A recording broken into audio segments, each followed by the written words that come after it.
Where we're going is a little out of the way. Arvin, California.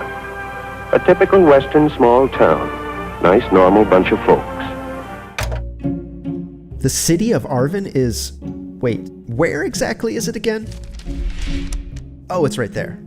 Nestled in the southern tip of the San Joaquin Valley, this agricultural town of just over 20,000 specializes in growing carrots, garlic, grapes, potatoes, you name it. But this story has little to do with produce. Let's hear from the mayor. Wait, that's the mayor? Yep, Mayor Jose Gurrola began campaigning for city council when he was just 17 years old, eventually winning the mayoral election at 23. Take it away, Mr. Mayor. Arvin is a predominantly agricultural community. A lot of the parents are field workers. They wake up early in the morning, they work all day. The risk and the challenges that you have these kids that aren't necessarily always under adult supervision and sometimes tend to fall into trouble if they don't have anything positive to do. So with all that unsupervised time, what exactly did the youth of Arvin do? That familiar clickety-clack coming around the corner should give you guys a hint.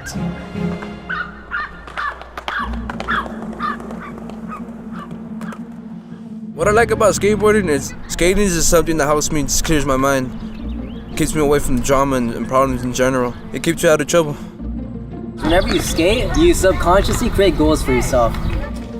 Honestly, peace. For me, skating is peace. Back in 2004, the city recognized their passion for skateboarding and even built them a public skate park. Pretty sweet, right? We had this pretty much waste bucket of like plastic ramps everywhere.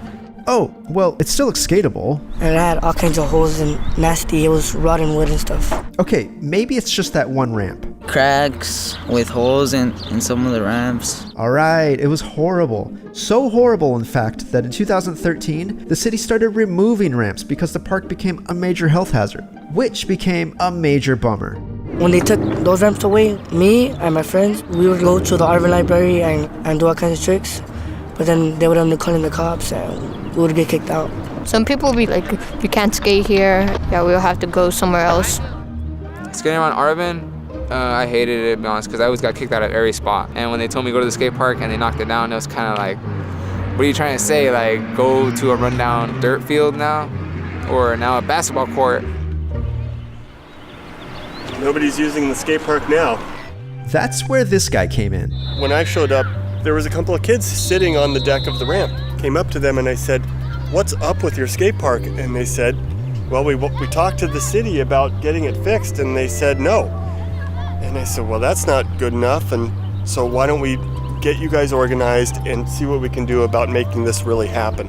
What happened next was not only impressive, but also a testament to the drive to never give up, a trait which all skateboarders possess. As little kids, we're like, didn't really think about that far. We just want a new park.